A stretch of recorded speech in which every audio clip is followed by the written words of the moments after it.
Hey Rold, in my next health optimization journey, I went and got my brain mapped. Not once, but 2 times. And that's because I wanted to compare how something, which I will dive in a little bit, changes my brain activity. So before I tell you all the details, let me show you how it went. So it all begins with putting on a red swim cap looking thing that has a bunch of holes in them. Now, a really nice staff member will fill those holes with EEG gel so the electrodes could actually transmit the electricity, what goes on in my brain, onto the computer behind me, which then eventually will get translated into a beautiful PDF with a bunch of colors of my brain showing up at certain parts. Now, the way they read my brain basically is sitting down, closing your eyes for 5 minutes, and then opening your eyes for 5 minutes, looking at one spot on the wall. And that's about it. It measures your baseline, how your brain is being active, how your brain is behaving at rest. So that was interesting. But when it got even more interesting was when I went back the next day, because take a look what I did. Is in here, so see this much. Put it over my gum.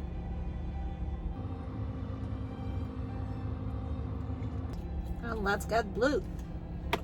Alright, so blue carotene is starting to hit, meaning I'm starting to feel that rush of energy, which is really good. So let's take a look how it shows up in my brain. Yeah.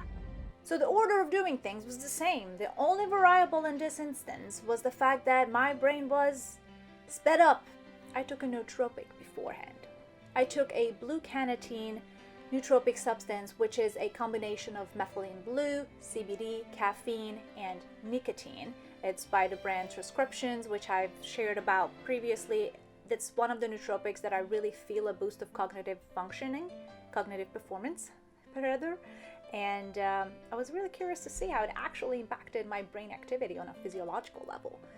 So I sat down, nowadays sitting down is like Zoom, with Dr. Andrew Hill, who is the founder of Peak Brain Institute, and he's also a functional neuroscientist, coach, and a brilliant, fantastic wealth of knowledge. So he told me a lot about my brain that I had no idea about. And so besides reading my brain activity, I had also completed both times an attention test and a stamina test, how much my brain can actually pay attention to one monotone task at a time.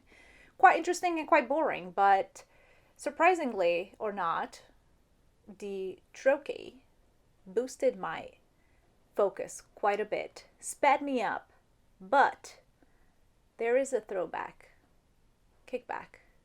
of it all. So take a look. There's 2 sides to this test, as you see. There's attention and response control. And attention is clicking successfully on the 1. Response control is not clicking on the 2, or not slowing down for a 2 that follows a 1. It's what the moment of inhibitory tone, if you will, versus the gas pedal. So left side here, attention is the gas pedal, right side is the brakes. Okay. This is all age matched. Everything we're doing is age matched against average population curves. And the average is 100. That's the mean.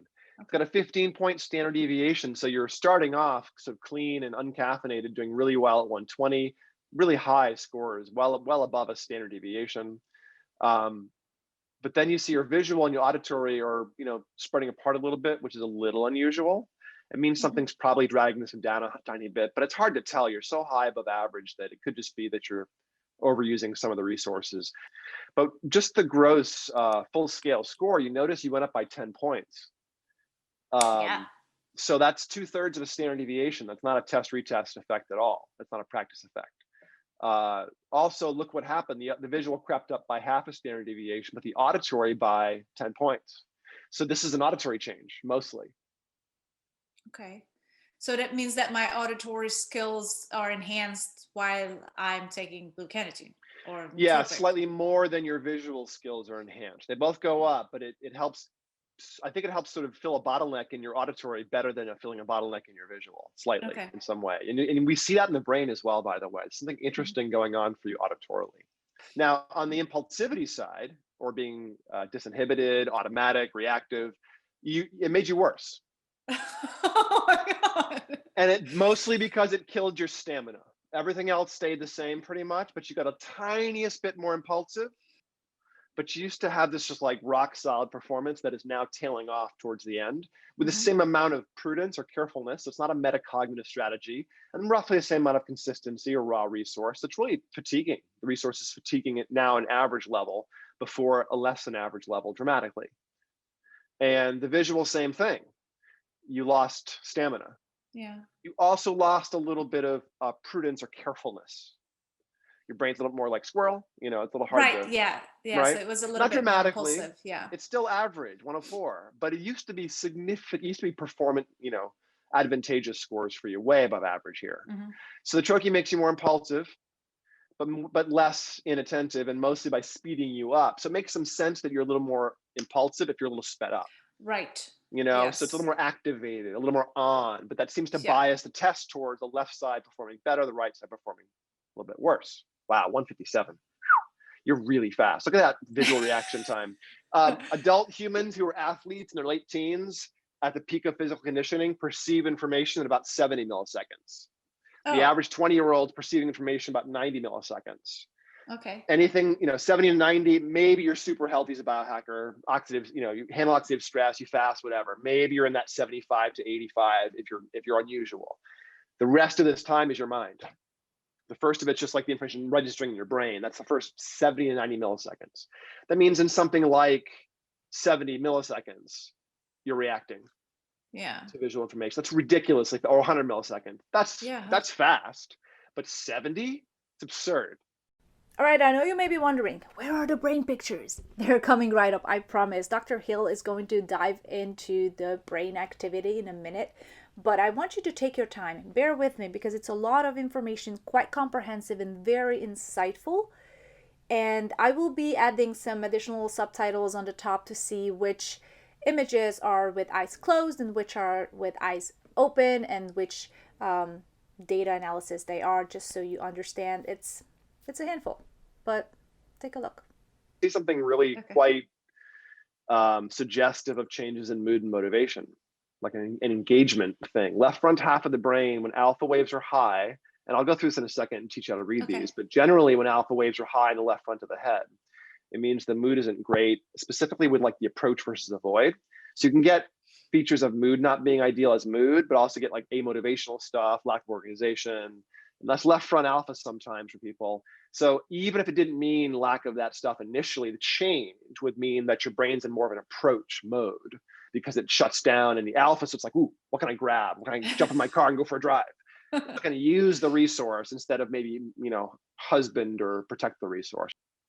There's another thing going on. It's behind the ears. See right there? So we saw something in the performance that was specific and auditory. We know something's a bit unusual and different in your auditory system. And we see it in all the brain waves next to the ears. Just behind the ears is auditory cortex.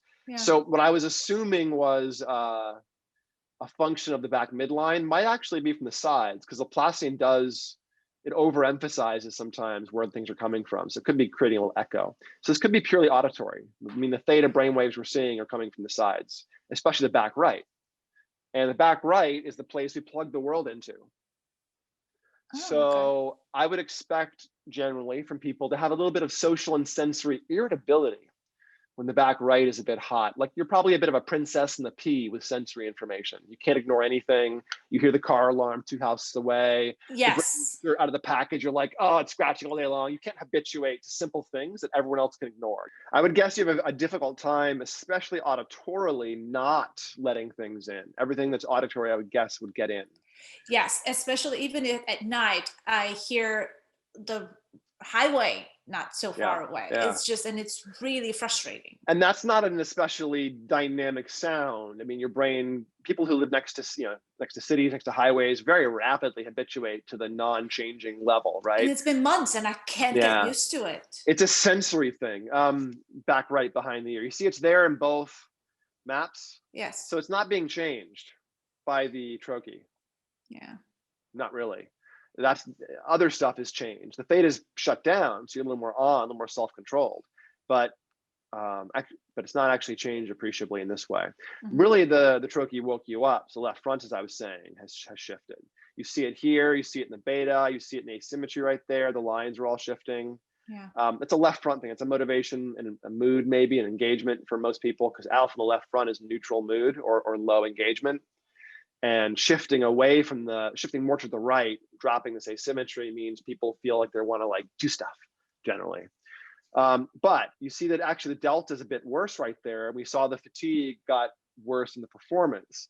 So it does burn you out a little faster behind the auditory, behind the ear and the auditory system. I don't know where it might show up, but I do have a tendency to overthink things and overanalyze things. Yeah, that's usually the anterior cingulate. That switches what you're focusing on. So if the anterior cingulate's hot, we call that the OCD or the CEO marker. You know, it's people that have songs in their head, bite their nails, but also build companies and hold visions with a steel trap in their mind. And that's usually the front midline being hot in beta waves. Guess what? There it is. So this can get in the way. It doesn't have to, and you're relaxed by the prescription a little bit. Yeah. It actually unclenches that slight overfocus, perhaps. It makes the auditory worse. It really fatigues faster the auditory, the delta waves. The tissue's not waking up enough. So the transcription will probably make the auditory processing stuff worse over time. More irritated by your roommate chewing or whatever it is, you know? Right. Or less able to filter people speaking in group environments. Back when we used to have group environments, now it's group Zooms. Like you'll hate two people are speaking at once kind of thing now. But you see it does unclench the front midline, which is good. It wakes up the frontal alpha waves, which is about motivation. Look at all that alpha that's just gone. And this is usually fatigue markers. And then the phase lag is timing lag. This stuff usually goes down when you're tired, and the slow brain waves. And then the front midline is locked when you're anxious, or the perseverative piece, the CEO little feature.